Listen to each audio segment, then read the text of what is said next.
जों सावरायनो फैगोन होननानै जोंनो आसा हरदों। जोंबो बेखौ आसा खालामदों।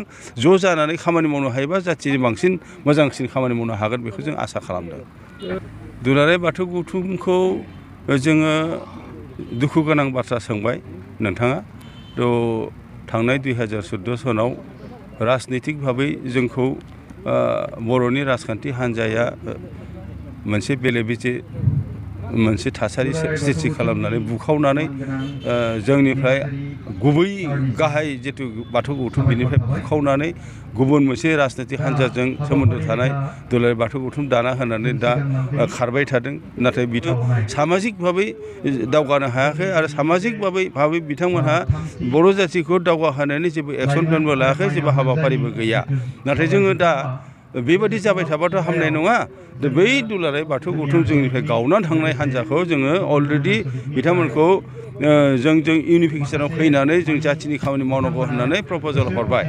बिथांमोननि आफादगिरि दानि सोलिबाय थानाय आफादगिरि आरो सिगांनि आफादगिरि बिथांमोना जोंनो माबाबो हरबाय, सनमतिबो हरबाय। हरोब्ला नाथाय बिथांमोनहा जोंजों सावरायनो फैगोन होननानै जोंनो आसा हरदों। जोंबो बेखौ आसा खालामदों। ज' जानानै खामानि मावनो हायोबा जाथिनि बांसिन मोजांसिन खामानि मावनो हागोन बेखौ जों आसा खालामदों। खौसेयानो दं।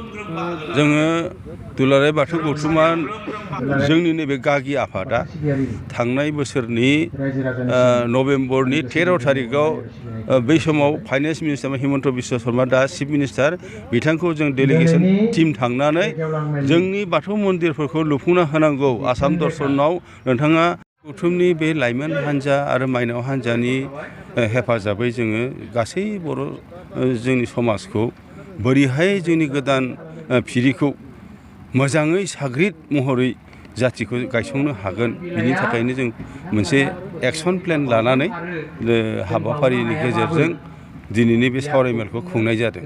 आरो बाथौआरि रायजो राजाखौ जोङो साफ्रोमखौबो धोरोमनि गेजेरजों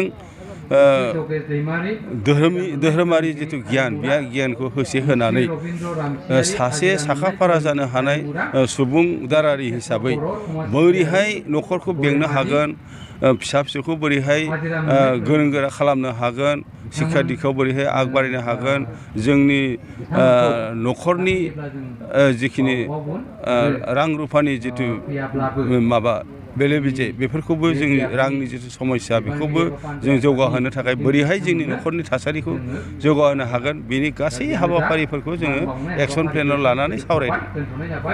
दुलाराय बाथौ नामघरफोरनो माबा होदों, रां-रुफा डनेसन होदों, जोंनोबो होनांगौ होननानै जों खावलायहैनायाव बिथाङा जोंनो सारा आसामाव नोंथांमोननोबो होनाय जाथोंसै ओरै होननानै बाथौ मन्दिरनि थाखाय 2.5 लाख थाखा खरि होनो बिथाङा सनमति होदों।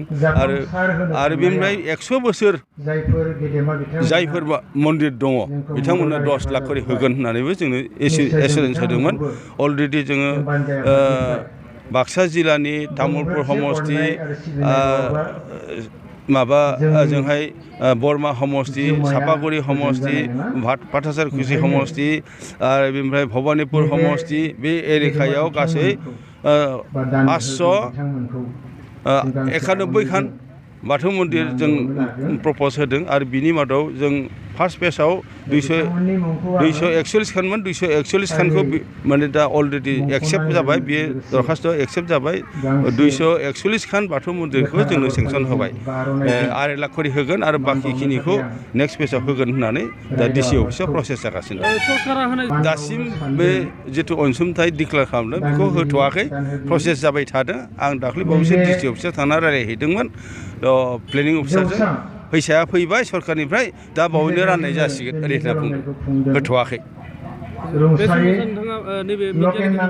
दा जों आसा खालामदों बे अनसुंथाइखौ मोनोबा जोंनि जेखिथा बाथौ मन्दिरा बे अनसुंथाइखौ मोननो हागोन। दा बे अनसुंथाइजों एसेबाबो बिथाखिनिखौ बानायना लानो हागोन आरो रायजो राजाया नाजायोब्ला गावसोर गोसो जानाय बायदि मन्दिरखौ लुफुंनो हागोन।